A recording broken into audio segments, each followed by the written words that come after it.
Thank you all for coming today. We have 32 organizations represented here, if not more. Thank you for standing up for all the people on this beautiful morning.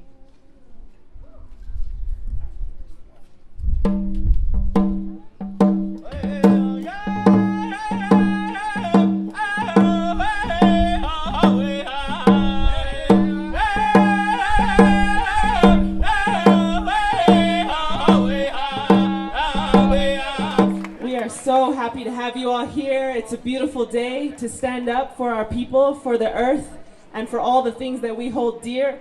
We're happy to see young people here. We're happy to see babies here. We're happy to show them that there is a human heart that beats for all people, and that with all the darkness in the world, that human heart doesn't stop, and that we are here to prove that today. The Poor People's Campaign, a national call for moral revival, is uniting tens of thousands of people across the country to challenge the evils of systemic racism, poverty, the war economy, ecological devastation, and the nation's distorted morality. Yes, we have amazing skies and beautiful landscapes, but let's be honest, for how long? The vistas and sacred sites of our state are being marred by the drills and wells of the gas and oil industry without abatement. Shame. We are here to fight the ongoing human rights violations being done by our own government. This must end as soon as possible. Right on. Right. We see each and every one of you, politicians. Listen to us clearly. We see you who aid and abet these immoral policies at the state and federal level. Whether you are on the right, center, or left, we're not playing anymore. No. We ask every governor of good conscience and all other elected servants, do your jobs and end these human rights violations and protect the working people of America and New Mexico. Thank you very much.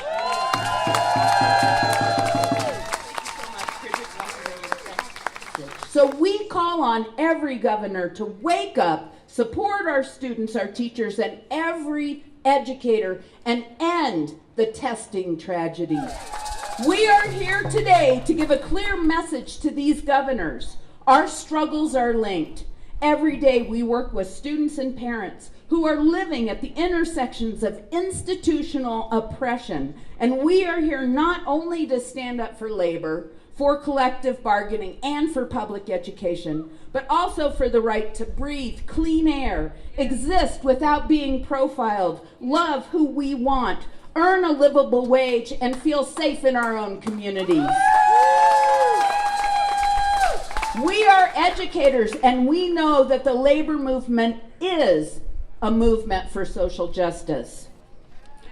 Together we will resist and reclaim. Together we will take back public education, because we are unionized educators. We care, we fight, we show up, and we vote.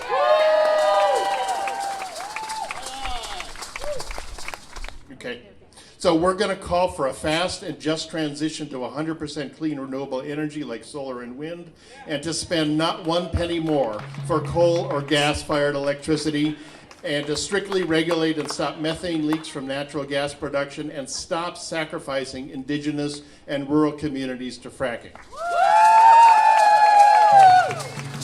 We call on the nation's governors to lead the march on that, and some of them are, but they're just not doing it fast enough. So let's make this November a clean energy and a climate election, and get out there and vote like our future depends on it. Thank you.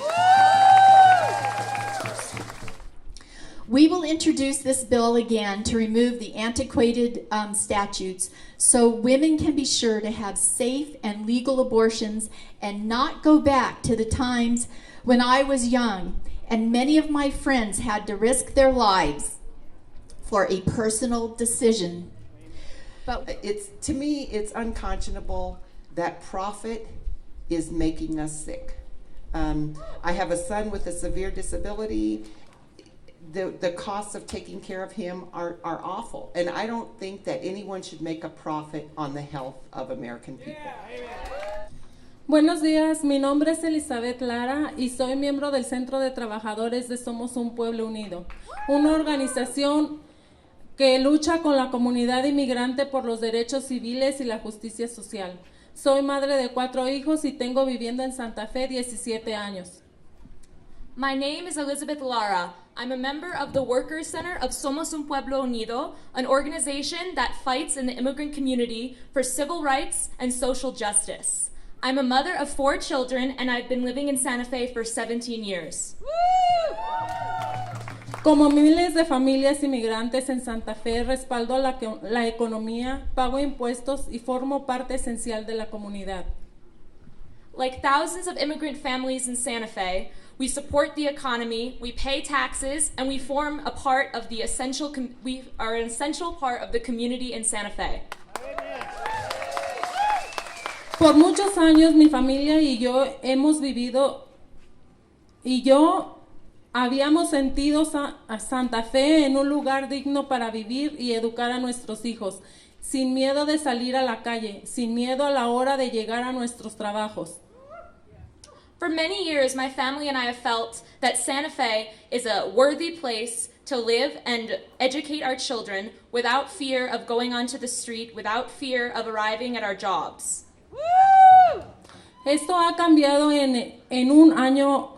Las tácticas de Trump y la migra se han vuelto muy agresivas, afectando a las familias durante estos últimos meses. La migra ha llegado a Santa Fe en lugares de trabajo haciendo auditorías y también en algunos hogares, y siendo a ciertas personas en sus carros y deportándolos. This has changed in a year. The tactics of Donald Trump and ICE have become very aggressive, affecting our families. During these last months, ICE has arrived in Santa Fe in our places of work, doing audits, and also in some of our houses, following certain people in their cars and deporting them. El gobierno estatal comparte información con ICE. Las agencias tienen contratos con cárceles como Cibola, Otero y Estancia. The state government shares information with ICE. These agencies have contracts with jails like the Cibola County Jail, Otero County, and in Estancia. En Santa Fe queremos familias unidas, por eso exigimos al gobierno estatal que deje de cooperar con ICE, que deje de negociar nuestras vidas. Como comunidad merecemos vivir con dignidad. In Santa Fe, we want families together. That is why we are demanding the state government to stop cooperating with ICE, that they should stop making business with our lives. And like the community deserves, we deserve to live with dignity. No debemos permitirle que gane. No nos vamos a quedar callados. Vamos a luchar para que Santa Fe siga siendo una ciudad amigable. We are not going to let them win. We are not going to stay quiet. We're going to fight so that Santa Fe can continue being a friendly place for immigrants. Thank you.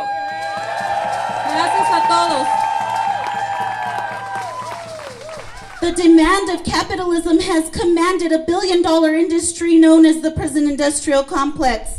And this state, New Mexico, is #1 in private prisons with 3 different prison contractors: Core Civic, GEO, and Management and Training Corporations, with about 52% of our inmates housed in private prisons, where other states only average about 8%.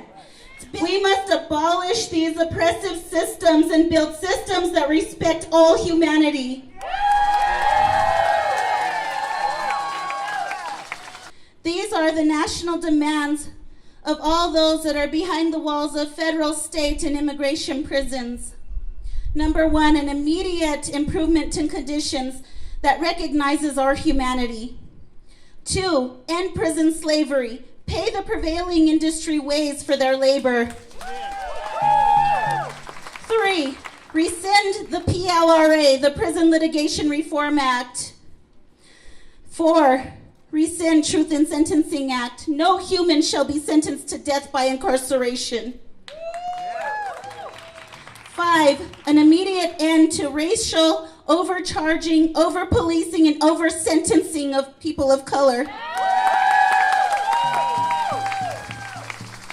6, an immediate end to racist gang enhancement laws targeting the black and brown bodies of this country. 7, nobody should be denied access to rehabilitation. 8, transform punitive prison systems into rehabilitation centers. 9, reinstate Pell Grants and education access. 10, fully restore voting rights and end suppression for all those behind the walls and felons. We continue to fight even though we stopped the Desert Rock from happening. There's plenty more fights to fight. And so what got us through that was the determination, patience, persistence, and teamwork. And no matter what happens, we came here to the Roundhouse and lobbied and lobbied and lobbied, even on days when we were sick. And that's how we made it happen. So I'm telling you that determination and persistence will get you through all the fights that we're fighting. And I appreciate the time for being here, and I love you all. Thank you very much. These corporations, which are hovering today in our city like vultures, are preying on the most vulnerable. And this is another form of extraction, because what this transference of wealth, the rapacious extractors by influence and undermine the little democracy we have left. So we ask that the governors stop giving away the funding for our communities, for our schools, for our infrastructure that everyone should get to use to these large profitable corporations. We must enact sensible gun safety legislation. And to the people over there in the convention center, you can do it. We know you can. However, you must want to. You know in your hearts what is intrinsically right, what is righteous, what is moral, and what is good. And we would call on all of the governors to be bold, to be courageous, and to demonstrate by your actions your commitment to your families and your kids and your state. And be kind and love one another, because there's still time. Because love conquers all. Love conquers all. Yeah. Thank you. Governors across this country are complicit if they do nothing to pass common sense gun violence prevention laws. The blood is on their hands every single day. It is time that they find the courage to reject the NRA and the corporate gun lobby to protect all Americans from gun violence. Yeah. Ban future manufacture and sale of assault weapons. Regulate existing assault weapons under the National Firearms Act of 1934 and initiate a federal gun buyback program. We need limits on high capacity magazines. We need to prohibit open carry and make gun trafficking a federal crime. So no more uranium mining. No more uranium enrichment. No more plutonium pits. My name is Jeffrey Haas. I'm with Santa Fans for Justice in Palestine. Some of us may wonder, why is this an issue for governors? Is it just because yesterday Israel passed a state apartheid law which took away the rights of Palestinians and said that occupying Palestinian land for Jewish-only settlements is a nation priority? Is it because in the last 2 months, over 150 Gazans, non-violent people protesting, have been murdered by Israeli snipers, including Razan, who we have a young woman medic who was clearly identified and targeted because she was helping people who had been shot? Is it because we pay for in jailing Palestinian children in military jails in Israel? Because we don't even own this flesh or this bone. No, we can't take it with us on the soul's journey home. No, the only thing we keep is the lessons that we know. So when we wake from the slumber, to remember we are one. One beautiful people under one beautiful sun. We must also release all claims to the earth, because she don't belong to us. We belong to her.